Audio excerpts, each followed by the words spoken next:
नमस्कार दोस्तों, हिमाचल बीजेपी से एक जुड़ी खबर है। चुनाव प्रचार हिमाचल में खत्म हो गए हैं, लेकिन एक बड़ी खबर आपको बताते हैं। इस बार के विधानसभा चुनाव में बीजेपी के धूमल साहब का टिकट काट दिया गया, घर बैठ गए। और अब जो सूत्रों से जो खबर मिल रही है उसके मुताबिक हिमाचल बीजेपी के भीष्म पितामह माने जाने वाले श्री शांता कुमार से बीजेपी का शीर्ष नेतृत्व सख्त नाराज है। हिमाचल में भारतीय जनता पार्टी को खड़ा करने वाले श्री शांता कुमार पहले ही आडवाणी जी की तरह संन्यास आश्रम में भेजे जा चुके हैं, लेकिन अभी उन्होंने बिल्किस बानो के केस में जो बयान दिया उसको लेकर पार्टी के अंदर खलबली मची हुई है, खास करके हिमाचल में। वाजपेयी सरकार में मंत्री रह चुके श्री शांता कुमार ने बिल्किस बानो के गुनाहगारों की रिहाई की तीखी आलोचना करते हुए कहा कि दोषियों की रिहाई के बारे में सुनकर मेरा सिर शर्म से झुक गया। यह इतिहास के सबसे बर्बर मामलों में से एक था। कोई सरकार दोषियों को इतनी छूट कैसे दे सकती है? गुजरात सरकार को अपना फैसला वापस लेना चाहिए और मामले में दोषी ठहराए गए लोगों को फांसी पर लटका देना चाहिए।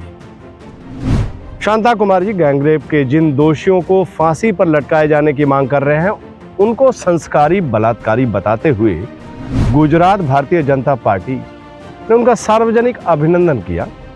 अब जो नए साक्ष्य सामने आ रहे हैं उससे ये पता लगा है कि बलात्कारियों की रिहाई में केंद्रीय मंत्रालय अमित शाह जी के अधीन आता है, उसकी अहम भूमिका थी। माननीय मोदी जी इस मसले पर खामोश हैं, लेकिन शास्त्रों में लिखा जा चुका है मौनम स्वीकृति लक्षणम।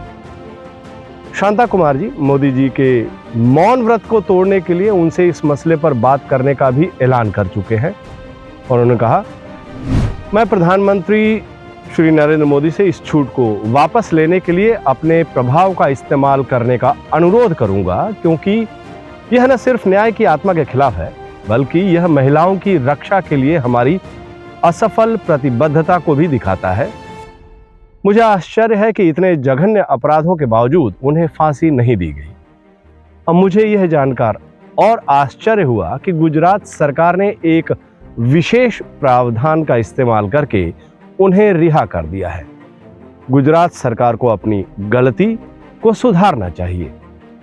शांता कुमार जी की नजर में जो फैसला गुजरात सरकार की गलती है वो भारतीय जनता पार्टी के शीर्ष नेतृत्व की नजर में उनकी चुनावी रणनीति का अहम हिस्सा है। शांता कुमार जी इस मसले पर मोदी जी से कार्रवाई की उम्मीद लगाए बैठे हैं। दूसरी तरफ मोदी जी की मौन धारण नीति का अनुसरण करते हुए भारतीय जनता पार्टी के दूसरे नेता भी इस मसले पर शातिराना चुप्पी साधे हुए हैं। वैसे बीजेपी के बंद कमरों में हिमाचल में खासकर शांता कुमार जी के पार्टी विरोधी बयान की खूब चर्चा हो रही है। यहां पर सूत्रों के मुताबिक उन पर कड़ी कार्रवाई की मांग भी उठी, लेकिन भारतीय जनता पार्टी के शीर्ष नेतृत्व के सामने समस्या ये थी कि हिमाचल का चुनाव उनके है और चुनावी मौसम में अगर वो शांता कुमार जी के खिलाफ कोई कड़ा कदम उठाते हैं तो फिर उन्हें चुनाव में काफ़ी मुश्किलों का सामना करना पड़ सकता है, क्योंकि हिमाचल बीजेपी में शांता कुमार जी का एक अपना बड़ा समर्थक वर्ग है।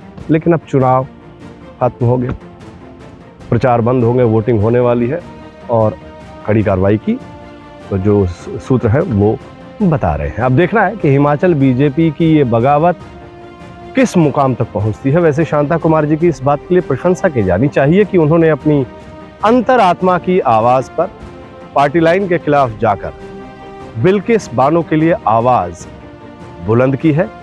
सच के लिए उनका संघर्ष मोदी जी की मर्जी से 2 कदम और आगे बढ़े। इसी कामना के साथ मैं आपका भूपेंद्र नारायण सिंह, नमस्कार।